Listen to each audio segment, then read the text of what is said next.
کو برائی کرتا ہوا دیکھیں گے تو کہیں گے یہ کام غلط ہے، اس لیے کہ فلاں جلسہ میں فلاں عالم نے بتایا تھا کہ ایسا کرنا غلط ہے، ورنہ فلاں سے بھی پوچھ لینا، اس لیے کہ فلاں بھی اس جلسہ میں تھا۔ دیکھیے لوگوں کے اندر کیسی چہل پہل آئے گی۔ اور اگر ان جلسوں میں دین سے ناآشنا، دین سے نابلد، جلسے کی اہمیت کو نہ سمجھنے والے، جن کو یہ پتہ بھی نہیں کہ ان دینی جلسوں کے اسٹیج پہ جا کر کے کون سی بات کرنی چاہیے اور کون سی نہیں کرنی چاہیے، وہ باتیں کرنے لگے، واہیات گفتگو کرنے لگے، بازاری گفتگو کرنے لگے، گاؤں دیہات کے واقعات اور قصے کہانیاں جلسوں میں جا کر کے پیش کرنے لگے، کس لڑائی میں کس نے کیسی لڑائی، کس لڑائی میں کس نے کون سا کرتب ادا کیا، کس نے کیسے کس کو ڈنڈے چلائے، کس شادی میں کون سا گیت پڑھا گیا، عورتیں کیسے ناچ ڈانس کی، اور کیا کہتے ہیں وغیرہ وغیرہ۔ اس طرح کی اگر بازاری گفتگو وہ اسٹیج میں جا کے کریں، اور ایسی بازاری گفتگو کرنے والے علماء کو ان دینی جلسوں کے اسٹیج پر ہم مدعو کریں تو وہی کریں گے، ناچ گانے کی باتیں کریں گے، گانے بھی پڑھتے ہیں۔ افسوس کی بات ہے کتنے علماء کو ہم اور آپ ان دینی جلسوں کے اسٹیج پر مدعو کرتے ہیں، وہ آ کے گانے پڑھتے ہیں، گیت گاتے ہیں، فلمی ایکٹروں کی باتیں کرتے ہیں۔ لوگوں کا ذہن کیا بنے گا؟ اور پوری تقریر میں وہی ہنسنے ہنسانے والی باتیں کرتے ہیں، ہاں ہاں ہاں ہاں ہی۔ دین کی کوئی بات نہیں، اگر کرتے ہیں تو ان کو دبا دیتے ہیں۔ اگر ان جلسوں میں صرف ایسی ہی باتیں ہوں اور ایسی باتیں کرنے والے علماء کو ہم مدعو کریں، لوگوں کا ذہن کیسا بنے گا، کیسی تربیت ملے گی؟ اور لوگ ان جلسوں سے نکلنے کے بعد کیا باتیں کریں گے؟ یہی تو کریں گے، واہ مولانا نے کیا ہنسایا، کہاں کا ہے یہ مولانا، اچھا ہنساتا ہے، وہ چٹکلا کیا پڑھا تھا، وہ کیا پڑھا تھا، وہ کیا کہا تھا، ارے واہ گجب کا مولوی ہے، اس کو پھر دوسرے جلسہ میں بلایا جائے گا۔ یہی سب باتیں ہوں گی، کیا ذہن بنے گا؟ اور کیا ایسا نہیں ہوگا کہ آہستہ آہستہ لوگ دین سے دور ہوتے جائیں گے، اور ہو رہے ہیں؟ تو دین سے دور کرنے کے ٹھیکیدار کون بنیں گے؟ ایسے علماء بنیں گے، اور ایسے علماء کو ان جلسوں میں مدعو کرنے والے ذمہ دار بھی بنیں گے۔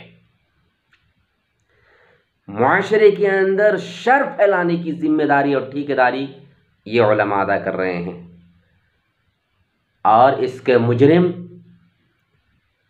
ایسے جلسے کرانے والے حضرات بھی ہیں۔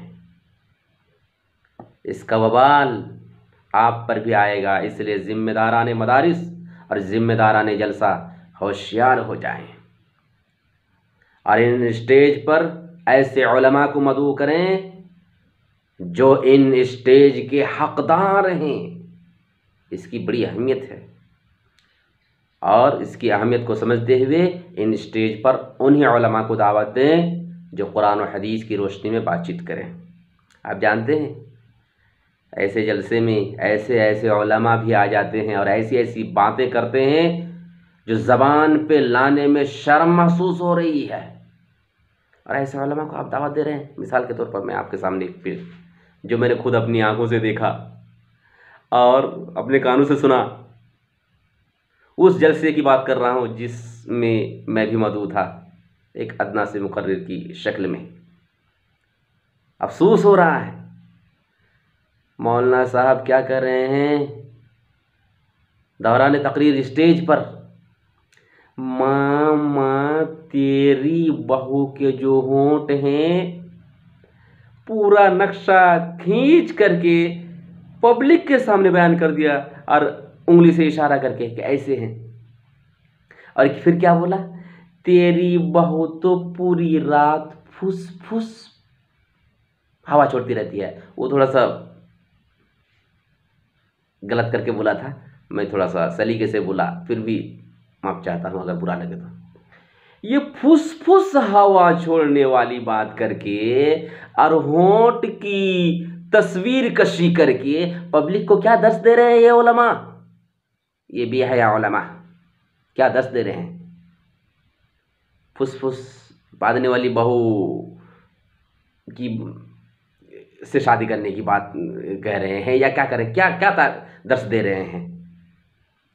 और फिर कुछ देर के बाद वो आलिम साहब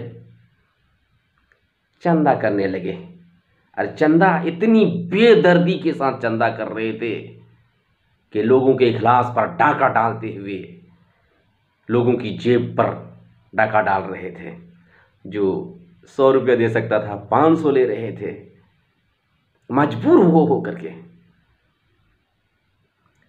इतने में कहा उस मुकर्रिर ने कि जो इतनी मोटी रकम देगा, यानी इतने पैसे देगा, मेरी बहन की शादी उनसे कर दूंगा। इन्ना लिल्लाहि व इय्याज़ु बिल्लाह। स्टेज पे आकर के ये सब ऐसे उलमा को हम दावत दे रहे हैं स्टेज में। सोचिए, गौर कीजिए।